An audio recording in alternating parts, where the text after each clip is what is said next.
Delhi studio से बराह रास्त देख रहे हैं और मैं हूं आपका मेजबान इशफाक गौहर और नई दिल्ली स्टूडियो में मेरे साथ मौजूद है मैं हूं आसिफ रशीद। सभी नाजरीन, आज जो मौजूआत आपके सामने हम रखने जा रहे हैं इस 90 मिनट के प्रोग्राम में वो इंतहाई अहम है।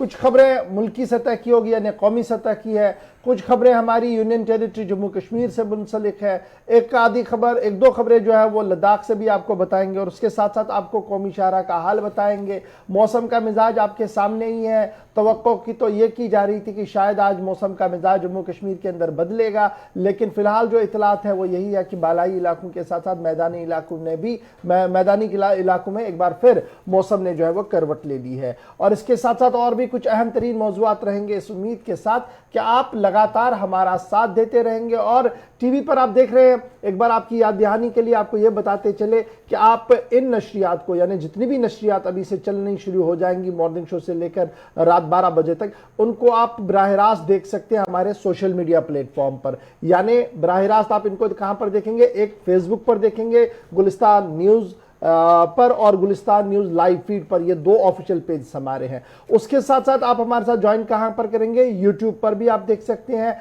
आप हमारे साथ इंस्टाग्राम ट्विटर पर भी आप हमारे साथ ज्वाइन कर सकते हैं। और अच्छा तरीका यह भी है कि आप वेबसाइट पर बराह रास्त आएंगे www.gulistannews.in पर आएंगे, वहां पर आप खबरें पढ़ेंगे भी और साथ साथ बराह रास्त नशरियात जो है वो आपको देखने को भी मिल सकती हैं। तो ये सारे जराया जो है ये ऐसे टूल्स हैं जहां से आप और हम आपस में मिलते हैं, बात करते हैं, आप अपने इलाके की भी बात रखते हैं। लेकिन आज 9:40-45 के आसपास फोन कॉल्स भी आपकी लेंगे हम जरूर, और जब हम फोन कॉल्स लेंगे तो आप अपनी आवाज को बुलंद करेंगे, अपने इलाके के मामलात को उठाएंगे, हुकूमती ऐवानों तक पहुंचाएंगे। लेकिन दो चीजों का आप ख्याल करेंगे, एक आप नेटवर्क एरिया में रहेंगे और दूसरा टीवी का वॉल्यूम बंद करेंगे। लेकिन वो सिलसिला 9:40 का। फिलहाल खबरों के सफर को बढ़ाते हैं आगे और आज पहली खबर जो है वो नई दिल्ली से शुरुआत करते हैं। और नई दिल्ली के अंदर सियासी हलचल तेज है, जहां चुनाव बिहार के अंदर मुकम्मल हुए हैं और बिहार के अंदर नई हुकूमत बनने जा रही है।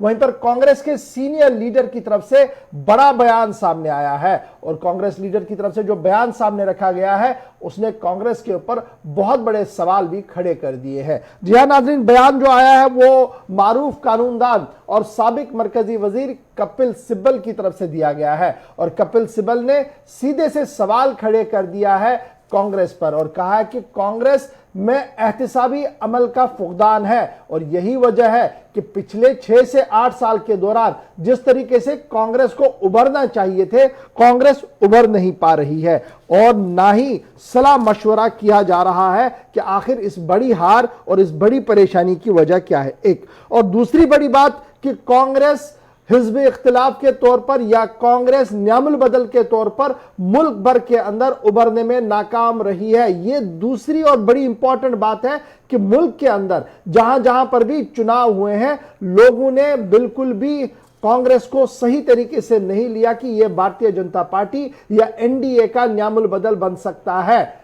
यह बड़ी बात है कि आखिर यह क्यों हो रहा है, इस पर आज तक कोई बात नहीं हुई है और कांग्रेस के अंदर क्या कुछ गलत हो रहा है, शायद इस पर बहुत ज्यादा बात करने की जरूरत है। तीसरी बड़ी बात जो कपिल सिब्बल की तरफ से सामने रखी जा रही है वो यह कहा जा रहा है कि कांग्रेस के अंदर अगर बिहार चुनाव से भी आप देखेंगे और बिहार चुनाव से कबल भी देखेंगे, जिस तरीके का इंट्रोस्पेक्शन होना चाहिए था, कांग्रेस के अंदर जो एहतिसाबी अमल होना चाहिए था वो नहीं है। और अगर आप आवाज खड़े करना चाहते हैं तो आपके पास कोई फोरम ही नहीं बचा है कांग्रेस के अंदर और यही वजह कि कांग्रेस आहिस्ता आहिस्ता करके सुकड़ रही है। और तीसरी बड़ी बात, उन्होंने मीडिया पर भी हमला किया है और उन्होंने कहा कि मीडिया बराह रास्त जो है वो सरकार की गिरफ्त में है और सरकार जैसे चाहे खबरों को सामने रखवा देती है। लेकिन कांग्रेस ने जिस तरीके से सोशल मीडिया का इस्तेमाल किया था, एक मौसर अंदाज में आवाज बाहर आ रही थी, लेकिन वो आवाज शायद हमें वोटों तक नहीं ले पाई और वो आवाज उतनी मौसर नहीं रही। यही वजह है कि मुल्क भर के अंदर पिछले 6-7 साल के दौरान जितने भी चुनाव हुए हैं हमारी कारकर्दगी बेहतर नहीं रही है, कपिल सिब्बल साहब कह रहे हैं। और कपिल सिब्बल साहब यह भी कह रहे हैं कि बिहार चुनावों की टैली को खोलकर देखिए और ज़िमनी इंतखाबात की टैली को खोलकर देखिए तो बहुत सारे ऐसे मेंबरान हैं जिनकी जमानतें जब्त हुई है या उन्होंने कुल मिलाकर 2 से 2.5% वोट ही हासिल किया है। तो आखिर क्या वजह है कि जब इतने ज्यादा मामलात है, बेरोजगारी है और करप्शन है और 10 तरह के इल्जामात वो गिनवा रहे हैं, लेकिन उसके बावजूद भी कांग्रेस पर भरोसा नहीं किया जा रहा है। लेकिन बड़ा सवाल यह है कि कांग्रेस के अंदर कोई इस पर बात करने के लिए तैयार नहीं, कोई इसके लिए सुनने के लिए तैयार नहीं। लेकिन मैं कांग्रेसी रहा हूं, कपिल सिब्बल साहब क्या कुछ कह रहे हैं, मैं कांग्रेसी रहा हूं, कांग्रेसी रहूंगा और अपनी अंदर की आवाज को उठाते रहूंगा, किसी को अच्छा लगे या बुरा लगे। यानी जब यह बयान सामने आया है, यह आप समझ लीजिए कि यह पॉलिटिकली काफी पोटेंशियल वाला बयान है और कांग्रेस इसका रद्दअमल करे न करे, लेकिन जरूर आप देखेंगे कि इसको लेकर आप बड़ी डिबेटें और बड़ी बहस जो है वो देखने को मिल सकती है। तो बड़ी बयान उस वक्त सामने आया है जब बिहार के अंदर इंतखाबात हुए और पार्टी 20 से ज्यादा सीटें भी यानी 20 का आंकड़ा भी छूने में नाकाम रही और उसके बाद सवाल उठे कि जिस तरीके से जो अपोजिशन के तौर पर एक बड़ी पार्टी, नेशनल पार्टी के तौर पर जो रोल होना चाहिए था इंतखाबात में या अपोजिशन के तौर पर ही जो किरदार पार्टी का होना चाहिए था वो नहीं, और लेफ्ट की जमातों के साथ छोटी छोटी जो रीजनल पार्टीज हैं उनके साथ कंपेयर की जाने लगी कांग्रेस की परफॉर्मेंस, जिसके बाद बार बार सवाल पूछे जा रहे थे कांग्रेस लीडरान से और पार्टी के सीनियर और कद्दावर लीडर और साबिक मरकजी वजीर की तरफ से।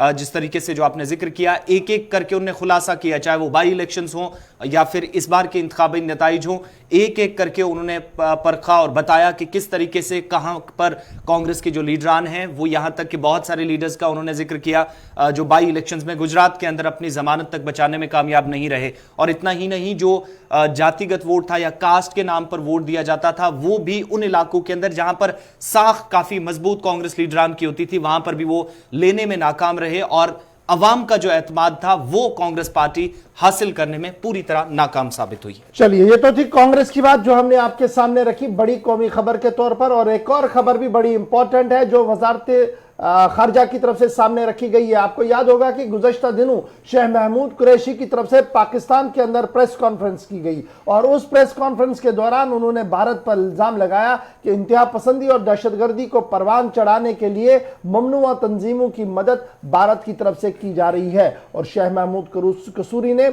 जहां अपने इंटेलिजेंस जराया से इस बात का खुलासा पेश किया कि पाकिस्तान और पाकिस्तान के ज़ेर इंतजाम इलाकों के अंदर बड़े पैमाने पर आइंदा 2 महीनों के अंदर इंतहा पसंदी और दहशतगर्दी की कार्रवाइयां हो सकती है और सीधे से इल्जाम उन्होंने भारत सरकार पर लगाया है। उसके मुकाबले में कल रात देर गए प्रेस कॉन्फ्रेंस भारत सरकार की तरफ से की गई और भारत ने इस पर कड़ा रद्द अमल जो है वो दे दिया है और भारत की तरफ से साफ कर दिया गया कि पाकिस्तान की तरफ से जिस तरीके से इंतहा पसंदी और दहशतगर्दी को परवान चढ़ाया जा रहा है, आलमी इदारों को सारी चीजें पता है और कौन ग्रे लिस्ट में है और क्यों ग्रे लिस्ट में रखा गया है इस पर किसी की वजाहत की जरूरत नहीं है। सलाहुद्दीन, हाफिज सईद, दाऊद जैसे नामों का जिक्र करते हुए कहा गया है कि वो आज भी कहां पर है, दुनिया को ये सारी चीजें पता है। लेकिन जिस तरीके से अपनी नाकामियों को छुपाने के लिए इमरान हुकूमत पाकिस्तान के अंदर भारत का इस्तेमाल करना चाहती है, इसकी वो सरीहन खिलाफ वर्जी करती है और उनकी सभी बयानों को मुस्तरद करती है। ये बयान बड़ा इंपॉर्टेंट उस वक्त है, मैंने पहले ही कहा कि शाह महमूद कुरैशी की तरफ से प्रेस कॉन्फ्रेंस की गई थी और फौजी जनरल भी बाबर इफ्तिखार उनके साथ थे और इस प्रेस कॉन्फ्रेंस में उन्होंने कई हमलों का जिक्र और जिनके पीछे भारत का हाथ, इस तरह के इल्जामात आयद किए गए थे पाकिस्तान के फॉरेन मिनिस्टर की तरफ से, जिसके बाद ये शदीद रद्द-ए-अमल भारतीय वजारत खारजा की तरफ से सामने आया है और पलटवार किया गया है। वजारत खारजा के तर्जुमान अनुराग श्रीवास्तव की तरफ से कल भारत का जो रद्द-ए-अमल था और एहतजाज वो पाकिस्तान के सामने रखा गया।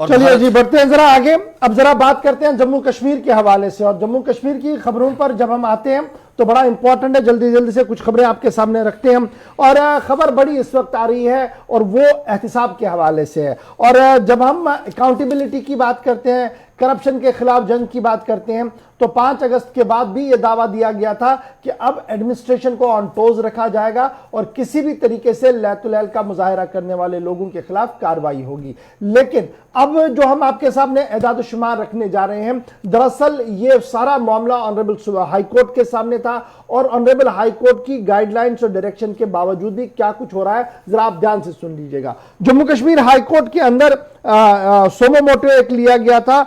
ये साल था 2020, 21 जुलाई को एक सोमो मोटो लिया गया जिसमें यह कहा गया था कि सभी डिपार्टमेंट्स जितने भी महकमा जात है जम्मू कश्मीर के अंदर जो काम कर रहे हैं वो एक फरिस्त बनाकर दे कोर्ट के सामने, जिसमें यह कहा जाए 2 चीजें मांगी गई थी। एक कि करप्शन के अंदर जो लोग हैं उनका नाम दिया जाए और डिपार्टमेंट ने जो कार्रवाई उनके खिलाफ की है वो सारी डिटेल जो है वो ऑनरेबल कोर्ट के सामने जो है वो रखी जाए। और ये मामला, ये जो डायरेक्शन थी ये जुलाई के महीने में आई थी, 21 तारीख था 2020 था और जीएडी को कहा गया था कि डिपार्टमेंटल इंक्वायरी की सारी डिटेल्स जो है वो इन डिटेल आप कोर्ट के सामने रख लीजिए।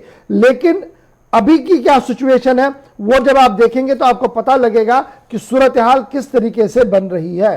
कुल मिलाकर 18 डिपार्टमेंट ऐसे हैं जिन्होंने अभी तक भी कोई भी रिपोर्ट जो है वो ऑनरेबल जीएडी के सामने नहीं रखी और जीएडी को फिर ऑनरेबल कोर्ट के सामने रखी थी।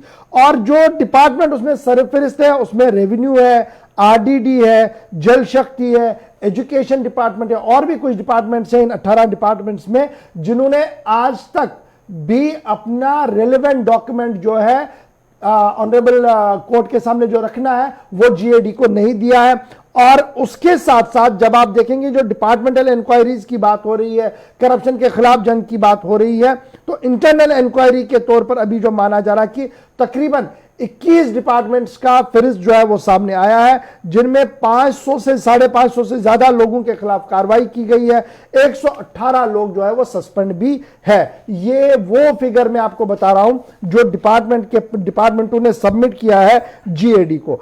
अब ये जो 594 का फिगर सामने आया है जिसमें कहा गया कि एक्शन हुआ है, उसमें सबसे ज्यादा एक्शन जो है हुआ है दाखिला वजारत के अंदर हुआ है, होम डिपार्टमेंट के अंदर हुआ है। 377 केसेस जो है करप्शन और दीगर मामलात के वो आपके होम डिपार्टमेंट के अंदर है जहां पर इंक्वायरियां जो है वो चल रही है। उसके बाद इंडस्ट्रीज एंड कॉमर्स, उसके बाद health and medical education. Industries and commerce और हेल्थ एंड मेडिकल एजुकेशन के अंदर आप 50 के आसपास केसेस को जो है वो देख रहे हैं। टूरिज्म डिपार्टमेंट के अंदर भी एक्शन लिया गया है, तकरीबन 31 लोगों के खिलाफ जो है, अफसरों के खिलाफ जो है वो एक्शन लिया गया है।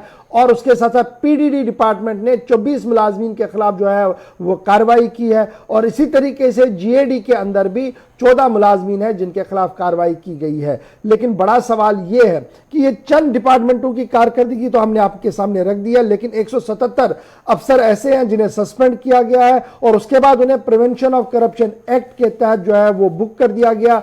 118 होम डिपार्टमेंट के हैं, 21 इंडस्ट्रियल डिपार्टमेंट के हैं, 12 पब्लिक वर्क्स डिपार्टमेंट के वो लोग हैं जिनके खिलाफ फिर करप्शन केसेस के अंदर बाज़ाब्ता तौर पर चालान भी पेश किया गया। लेकिन जो बड़ी खबर थी वो ये थी कि आप एक डिटेल सर्वे रिपोर्ट और डिटेल बात जो है वो ऑनरेबल कोर्ट के सामने रखें कि आखिर कुल मिलाकर कितने लोग हैं जिनके ऊपर कार्रवाई की गई है, जिनके ऊपर कार्रवाई चल रही है, जिनकी कार्रवाई अंडर प्रोसेस है। वो आज तक भी जीएडी डिपार्टमेंट नहीं दे सका है ऑनरेबल कोर्ट को। तो यह आप समझ सकते हैं कि जब ऑनरेबल कोर्ट के हुक्मनामे को अमलाने में इतना वक्त लग सकता है तो आम लोगों की फाइल पर दस्तखत करना और उसे लॉजिकल कंक्लूजन तक पहुंचाना कितना मुश्किल होगा। यही वजह है कि जब भी हमारे पास कॉल आती है आसिफ की ग्रीवेंसेस के हवाले से, तो कहा जा रहा है कि जनाब दफ्तर में फाइलें आगे नहीं बढ़ रही है। वो आगे बढ़नी ही नहीं है, क्योंकि जब कोर्ट के मामले में आगे बढ़नी नहीं है फाइल, तो आप लोगों की फाइल कैसे आगे बढ़ेगी, एक बड़ा सवाल है। लेकिन जो दावा पेश किया गया था कि अब जम्मू कश्मीर बदल रहा है, अब जम्मू कश्मीर के अंदर अदल की हुकूमत है, तो क्या वो हुकूमत काम कर पा रही है, क्या वो एडमिनिस्ट्रेशन उसे डिलीवर कर पा रही है, एक बड़ा सवाल है जो इन फिगर्स के बाद हमारे सामने आया है। बिल्कुल 5 अगस्त 2019 के बाद जो दावे थे या वादे थे और जो शफाफियत लाने की बात हुई थी, बावजूद उसके 600 से ज़्यादा जो एम्प्लॉयज़ आपने बताए मुख्तलिफ महकमों के, जिनके खिलाफ कार्रवाई हो चुकी है। कई लोग हैं जिनके खिलाफ एक्शन होगा, जिन पर नज़र खुद इंतजामिया की होगी या मुतलका महकमों की होगी। धांधलियाँ हुई या खुद बुर्द हुआ लेन देन के मामले हैं, और इन तमाम मामलों के बीच जब कोर्ट ने इन मामलों को सुलझाने के लिए और जो भी जितने भी इंकशाफ हुए थे या शिकायतें मौसूल हो रही थी, जिसके बाद कोर्ट ने इस मामले में मुदाखलत की, बावजूद उसके अभी तक तमाम महकमे पूरी डिटेल्स या जितना भी डेटा था या जो काम अभी तक किया गया था, जो परफॉर्मेंस थी, वो कहीं ना कहीं कोर्ट के सामने, कोर्ट के अहकामात के बावजूद भी जीडी के सामने अभी तक रखने में नाकाम साबित हुए। और इस बात से इसका भी अंदाजा लगाया जा सकता है कि न सिर्फ जम्मू सूबे के अंदर, वादी कश्मीर के अंदर और लद्दाख के अंदर आए रोज जो अपने प्रोग्राम्स के जरिए हम आपको बताते हैं कि मुख्तलिफ महकमों से लोगों को शिकायतें हैं। जिस तरीके से अब चूंकि मौसम सरमा का आगाज हुआ है और शुरुआत से ही पहली बर्फबारी के साथ ही चाहे वो महकमा पीडीडी हो, पीएचयू, इन पर सवाल उठने लगे हैं, तो ये सवालात उठने जाहिर हैं जब हम आपके सामने खुलासा रख रहे हैं। इतनी कार्रवाई अभी तक हुई हैं, लेकिन आगे बात नहीं बढ़ रही है। और जो फाइलें होने का जिक्र बार बार आप इशफाक कर रहे हैं, मुख्तलिफ इलाकों से बार बार फोन कॉल्स आती हैं कि कई बरसों से उनके काम ज़ेर इल्तवा हैं, मुख्तलिफ महकमों में पड़े हैं, लेकिन बात आगे नहीं बढ़ रही है। बहरहाल ये इंतजामिया की बात, आगे भी इस पर हमारी नजर रहेगी और कोशिश हम करेंगे कि इस तरह के भी जितने भी आंकड़े, चाहे वो सरकारी सतह पर या कोर्ट की तरफ से जो भी जवाबात मुख्तलिफ महकमों से मांगे जाते हैं, इस प्रोग्राम के जरिए आप तक जो भी सच्चाई है, जो महकमों के भीतर हो रहा, अंदर चल रहा है, वो आप तक पहुंचाने की हमारी कोशिश जारी रहेगी। यहाँ पर एक छोटे से ब्रेक के लिए रुक रहे हैं जी, ब्रेक के उस पार आएंगे तो आपको कुछ और खबरें हैं जम्मू कश्मीर से जो बड़ी इंपॉर्टेंट है। कुछ लोग हमारे साथ ज्वाइन करेंगे, उनके साथ गुफ्तगू भी करेंगे, सियासी तज्ज़िया-निगार हमारे साथ ज्वाइन करेंगे, ताकि मजीद गुफ्तगू जो है वो जम्मू कश्मीर के हवाले से हो और आपको कौमी शहरा का हाल बताएंगे। जहां पर इस वक्त खबर ये आ रही है कि बहुत जोर से बर्फबारी शुरू हो गई है। दोनों खबरों पर डिटेल के साथ आपके सामने हम रखेंगे खबर को, लेकिन इस छोटे से तिजारती वक्फे के फौरन बाद।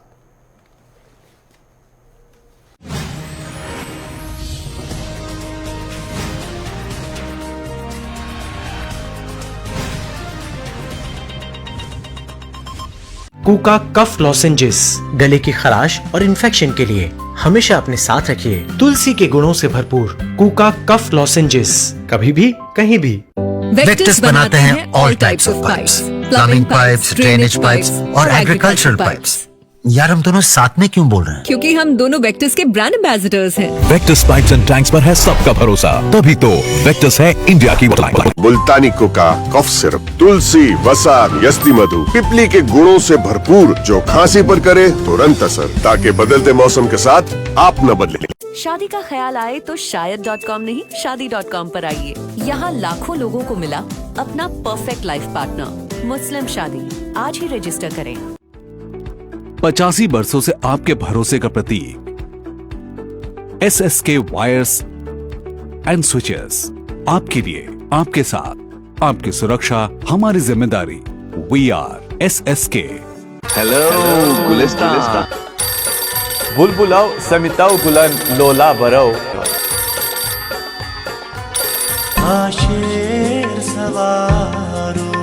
सुरफान फाजिल, अस्सलामु अलैकुम।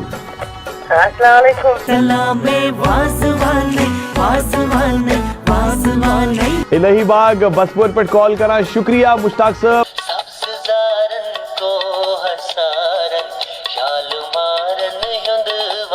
यानी इस वनो कि शाहीन जी से घर के बचन सतन ये प्रोग्राम वारिया ज्यादा एंजॉय करा। हेलो गुलिस्तान, जिस प्रोग्राम से रिकॉर्डिंग आसान बटवार दो बिल्कुल बाही पटन 12:30 बजे काम दोपहर। हेलो गुलिस्तान, सुते हुए प्रशासन दी अखा खोलेगी जनता दी आवाज। पंजाबी राही पहुंचावांगे तुहाडे तक हर खबर, तुहाडी आवाज नूं पहुंचावांगे प्रशासन तक। सच दी करांगे तर्जमानी अते निधड़क होके करांगे सच दी आवाज बुलंद।